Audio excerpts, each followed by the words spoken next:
Bismillahirrahmanirrahim. Assalamualaikum warahmatullahi wabarakatuh. Sekarang kita sudah masuk ke pertemuan yang ketiga, di mana ke pertemuan yang ketiga ini kita akan membahas modul 8 sampai dengan modul 10 tentang communication atau communicating between network. Komunikasi yang terjadi di antara network. Baik, sebelumnya kita bahas dulu apa saja yang akan kita pelajari di modul ini. Di modul ini kita akan mempelajari tentang network layer. Kita kan sudah bahas kemarin physical layer, kemudian data link layer, dan minggu ini kita akan bahas tentang network layer. Di mana network layer ini lebih banyak membahas tentang IP address. Nah, IP address dalam jaringan itu kan ada dua ya, ada IP address versi 4 dan juga ada IP address versi 6. Sekarang kita pahami dulu bahwa IP address itu adalah singkatan dari Internet Protocol Address. Itu adalah label numerik atau alamat yang unik yang ditetapkan atau dimiliki oleh setiap perangkat yang terhubung ke dalam jaringan komputer. Jadi, saya berikan analoginya bahwa kita sebagai manusia pasti memiliki nama, ya, nama panggilan, nama asli, itu kan, nama bekennya seperti itu. Contoh kita lagi jalan terus ketemu seseorang yang sudah kita kenal. Oh, ternyata itu si Budi. Maka kita sapa, "Hai Budi," gitu kan.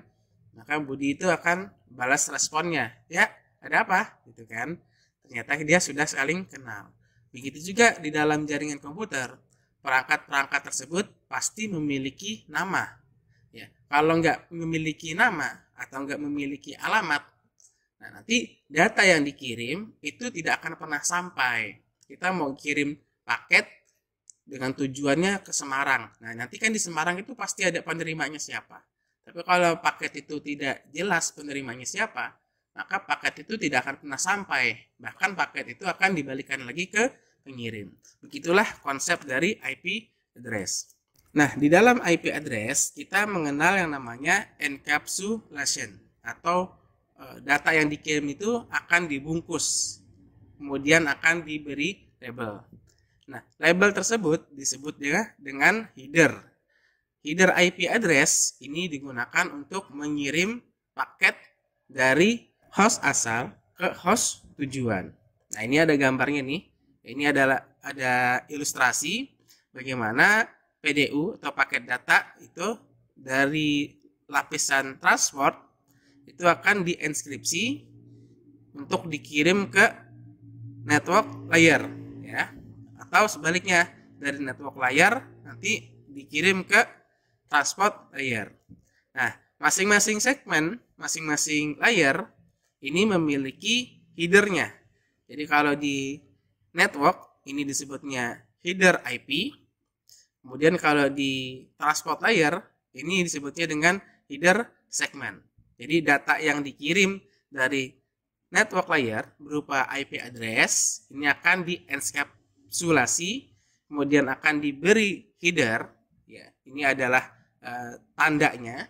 Nanti begitu akan dikirim ke transport layer, maka data tersebut juga akan dienkapsulasi lagi dan nanti akan diberikan header. Atau sebaliknya, header itu bisa diberikan atau header itu bisa dicopot. Itu disebut dengan encapsulation. IP versi 4 ini sebenarnya salah satu protokol communication layer yang sangat-sangat utama, ya. Jadi tanpa adanya IP versi 4, data itu tidak bisa dikirim. Tanpa adanya alamat yang jelas dalam suatu jaringan, baik menggunakan IP versi 4 atau IP versi 6, maka data itu tidak akan bisa dikirim. Header paket IP versi 4 itu digunakan untuk memastikan bahwa paket yang dikirim dari next hop, artinya dari satu perangkat ke next hop yang lain, dari satu perangkat ke perangkat yang lain, misalnya dari switch ke router, dari router 1 ke router 2, ke router 3, dan seterusnya, itu bisa selamat sampai dengan di tujuan akhir atau end device-nya. Siapa penerima komputer yang dituju. Header paket IP versi 4 itu terdiri dari bilangan biner yang berisi informasi penting tentang paket yang akan dikirim, baik informasi tentang sumber paket data itu atau juga tujuan dari paket data itu dikirim. Nilai biner dari setiap bilangan mengidentifikasi berbagai pengaturan paket IP. Oke, ini ada contohnya. Jadi setiap header ini memiliki bilangan biner masing-masing ya. Nah, terdiri dari misalnya information version, versinya tipe berapa, kemudian dia memiliki protokolnya apa, kemudian source IP address-nya dari mana, tujuannya mau kemana gitu kan ya. Nah, ini adalah contoh dari header paket. Nah, header paket ini informasinya itu bisa kita lihat dengan menggunakan software Wireshark. Nah, itu nanti ada penggunaannya. Kita akan bahas di CCNA lanjutannya ya.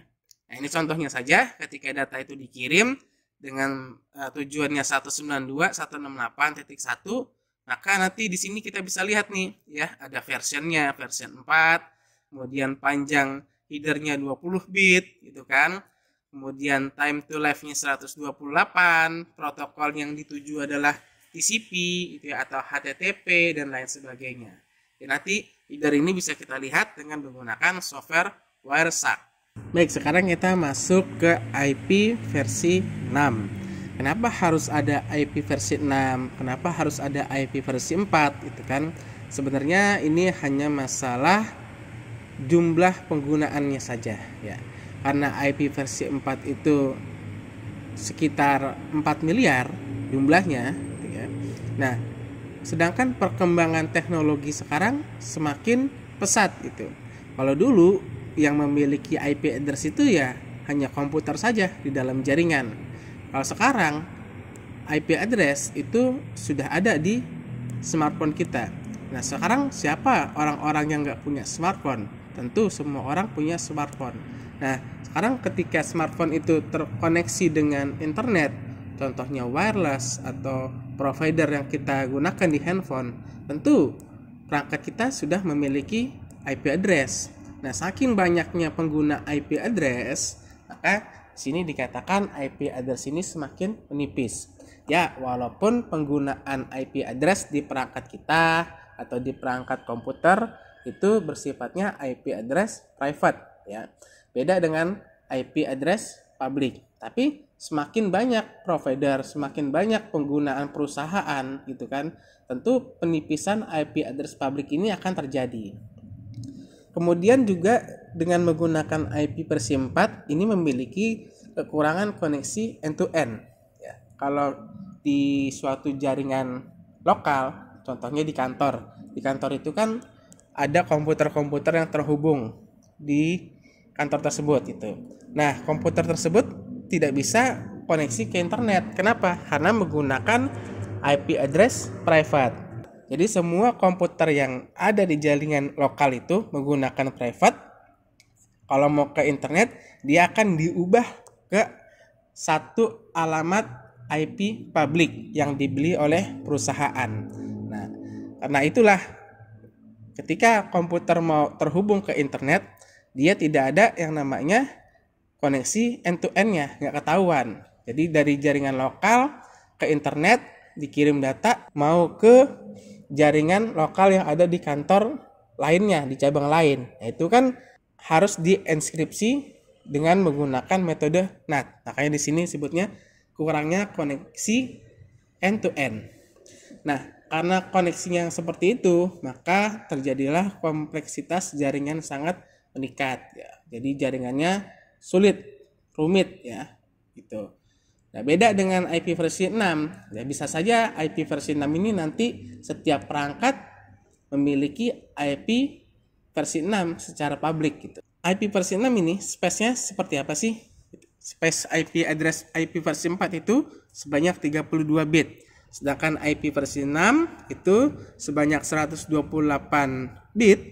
Itu bisa sampai under zillion address, banyak sekali nih ya.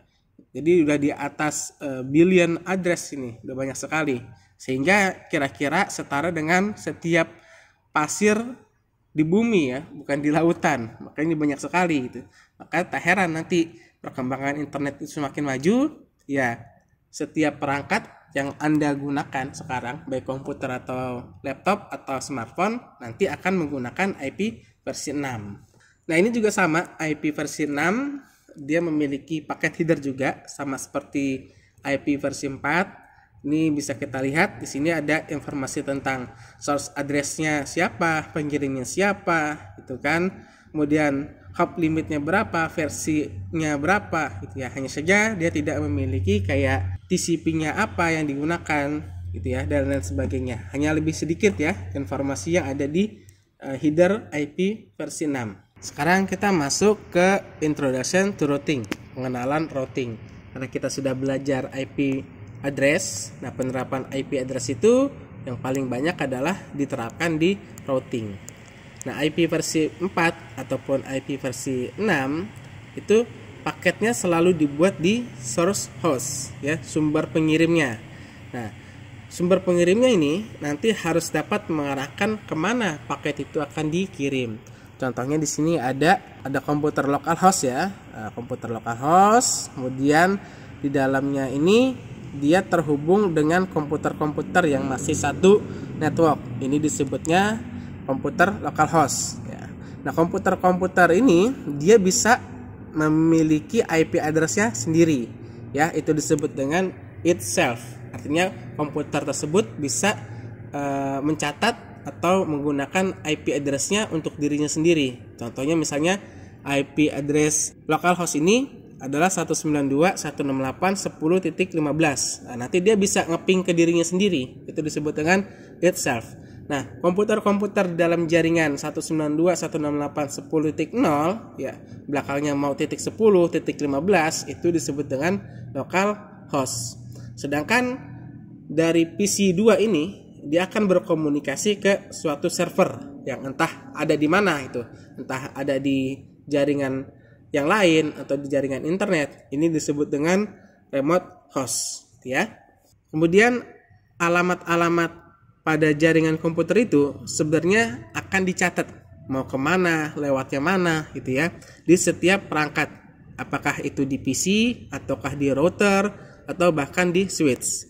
Itu disebut dengan routing table ya. Jadi nanti ada network destination-nya kemana, kemudian information NAT-nya kemana, gateway-nya berapa, kemudian interface-nya dia memiliki IP berapa, dan lain sebagainya. Kalau kita buka komputer kita bisa ketikkan saja netstat -r, akan nanti kita enter, maka akan muncul table routing-nya di situ. Nah, itu adalah sebenarnya alamat-alamat yang pernah kita kunjungin di dalam jaringan. Jadi setiap kali kita melakukan pengiriman data ke suatu tujuan, kemudian datanya sampai dengan selamat, maka sebenarnya alamat dari tujuan itu akan dicatat ya, alamatnya berapa, kemudian gateway-nya berapa, interface-nya alamatnya berapa, dan lain sebagainya. Oke, kemudian pada router ini dia memiliki beberapa interface, biasanya interface port yang akan digunakan di jaringan. Biasanya ada 2 atau 3, bahkan bisa lebih ya. Nah, setiap port itu nanti memiliki alamat networknya yang berbeda-beda. Contohnya di sini di router 1 dia memiliki 2 alamat jaringan, yaitu 192.168.10.0 ya. Nanti kliennya bisa titik 10, belakangnya titik 15, titik 18, dan lain sebagainya. Kemudian di port berikutnya masih di router 1 juga dia memiliki alamat network, misalnya 209.165.200.224 gitu ya.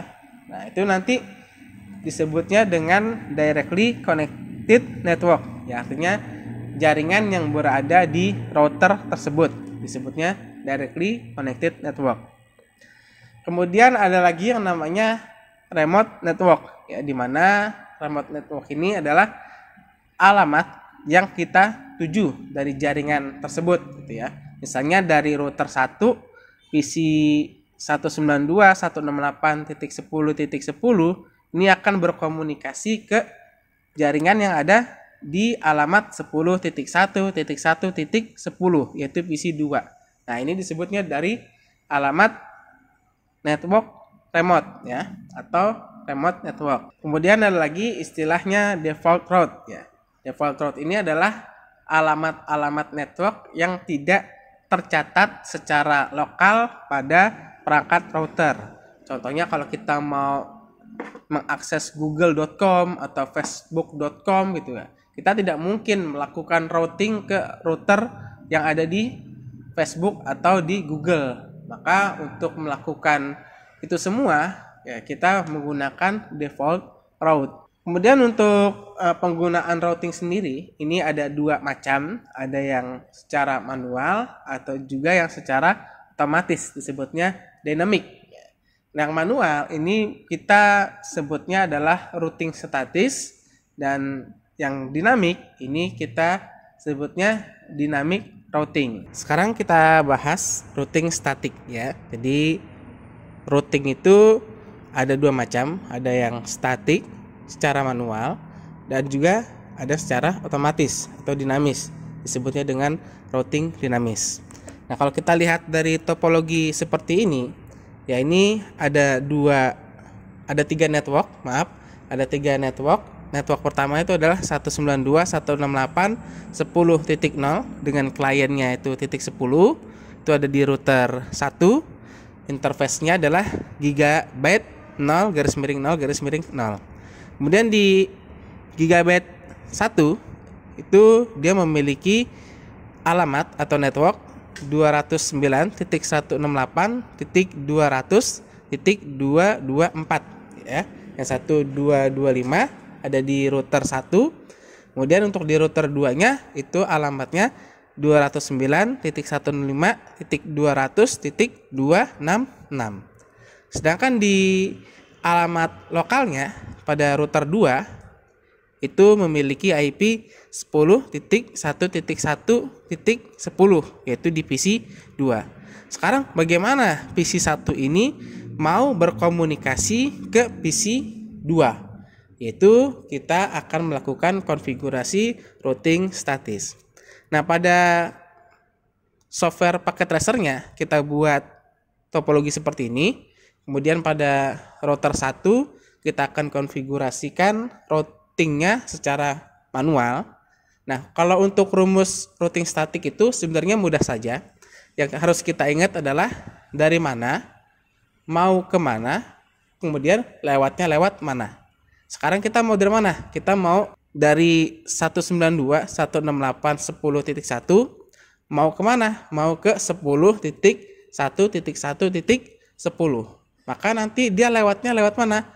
Lewatnya adalah lewat router 2 pada interface pertamanya, yaitu IP-nya 209.168.200.226. Maka nanti kalau kita tulis pada paket tracer, perintahnya adalah IP route, kemudian kita deskripsikan tujuannya networknya kemana, ke 10.1.1.0 dengan subnet max-nya 255.255.255.0. Lewatnya adalah lewat 209.165.200.226. Seperti itu pada router 1.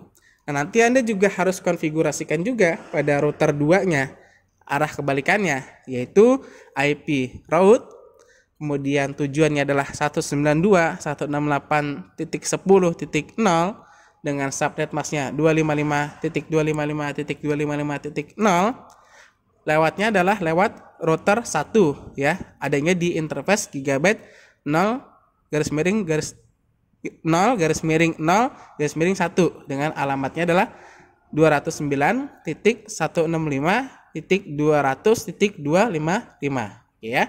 Jadi bisa kita pahami sekali lagi, untuk di router 2-nya adalah IP route 192.168.10.0 dengan subnet mask-nya 255.255.255.0 dengan lewatnya adalah 209.165.200.225. Ini adalah untuk konfigurasi dari routing statik.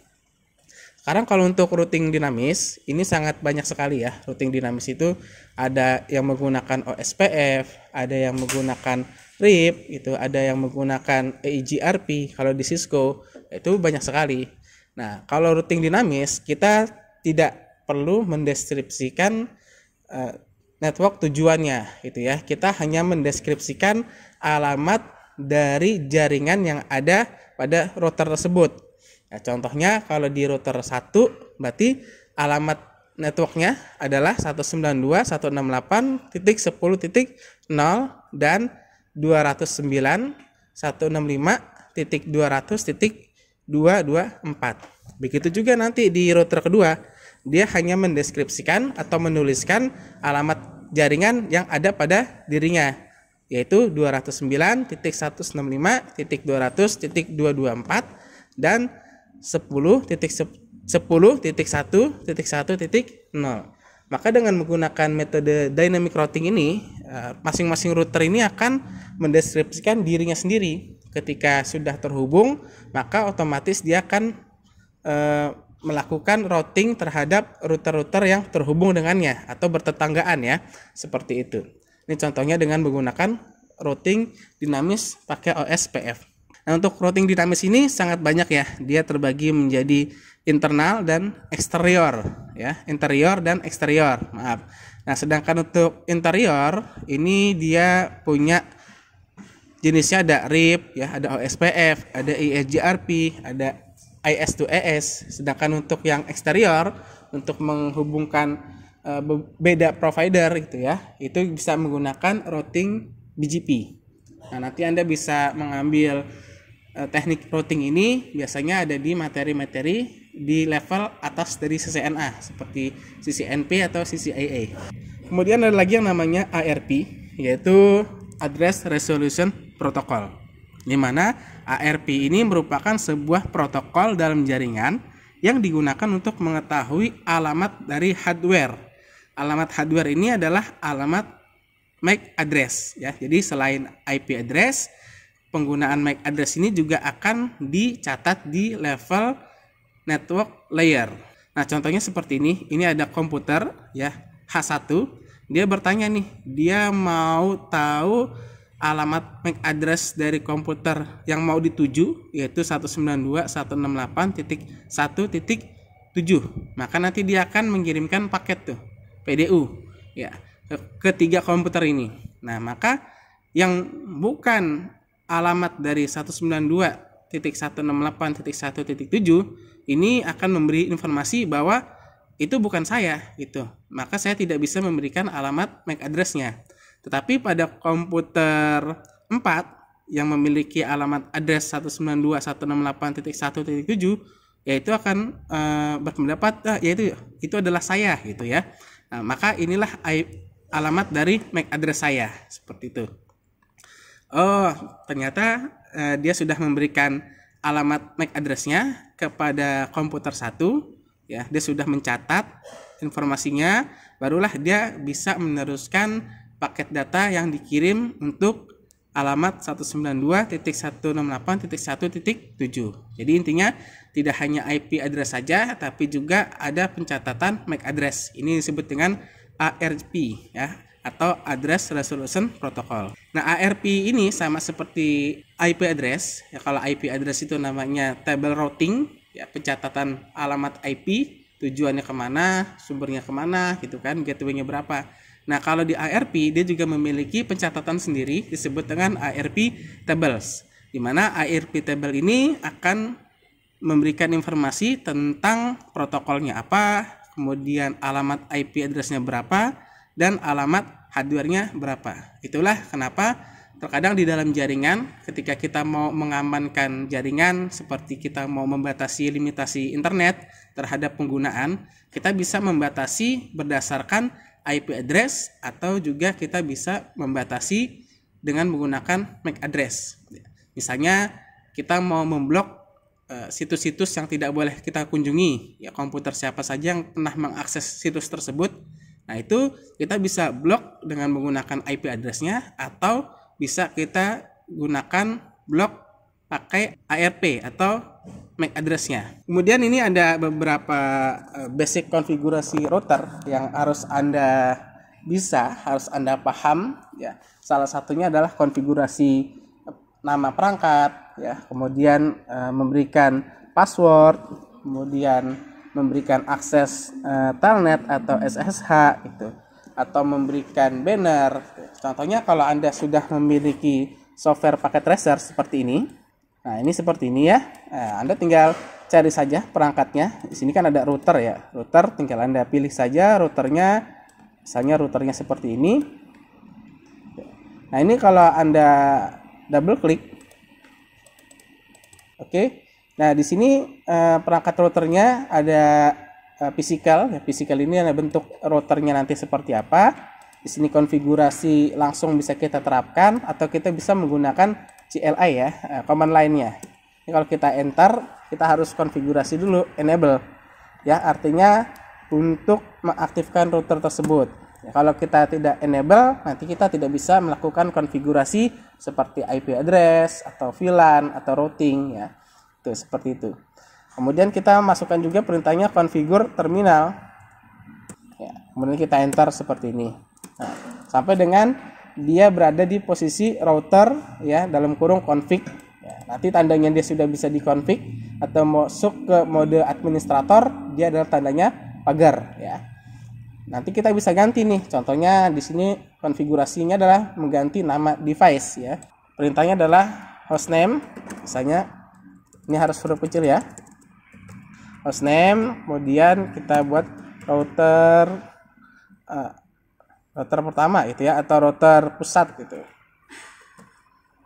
Nah, nanti dia akan di sini ada keterangan dia sudah berubah nama routernya menjadi nama router pusat seperti itu ya. Nah, kemudian kita bisa berikan password, enable secret ya. Misalnya password, kita kasih passwordnya adalah password.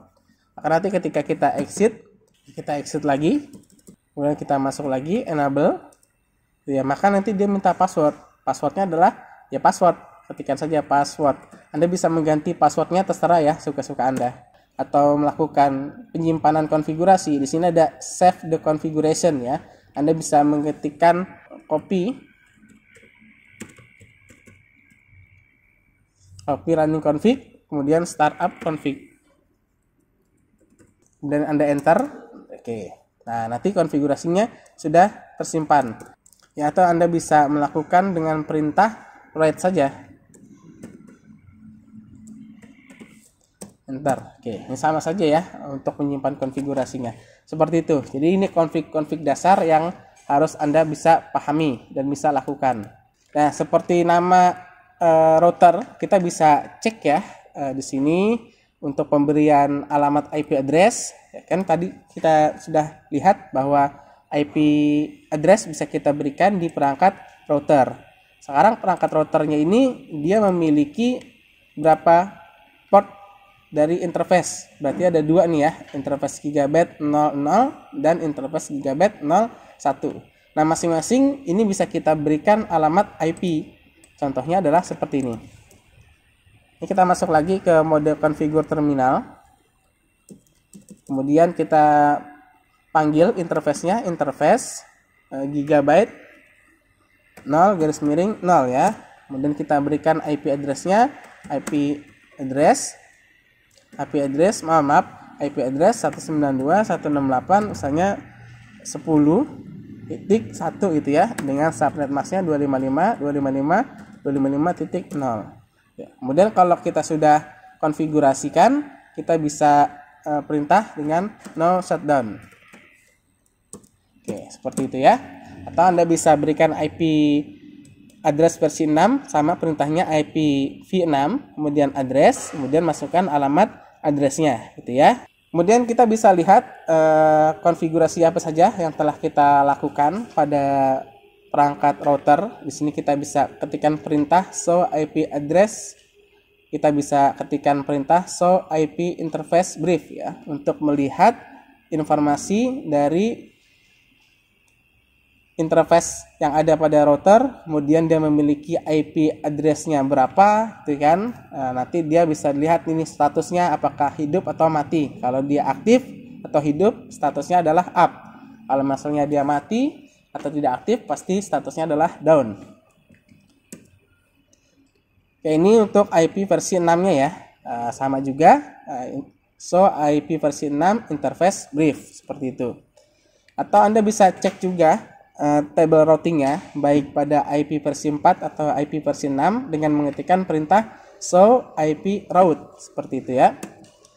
Dan kemudian konfigurasi berikutnya adalah mengecek informasi interface router ya. Kita bisa cek pada interface Gigabyte 000 ini dia memiliki informasi apa saja, tinggal kita ketikkan saja show interface Gigabyte 000 gitu ya. Nanti dia akan muncul tuh informasi apa saja yang ada di sini, pas statusnya aktif atau kemudian deskripsinya apa dan lain sebagainya. Kemudian kita juga bisa mengetikkan show IP interface Gigabyte 0 ya, sama juga. Ini juga untuk menampilkan informasi yang ada di interface Gigabyte. Oke, itu saja untuk materi pada pertemuan ini. Semoga kita bisa ketemu lagi di pertemuan berikutnya membahas tentang IP addressing. Jadi kita akan bahas lebih jauh tentang IP address. Terima kasih telah mengikuti materi ini. Semoga bermanfaat. Saya tutup. Assalamualaikum warahmatullahi wabarakatuh.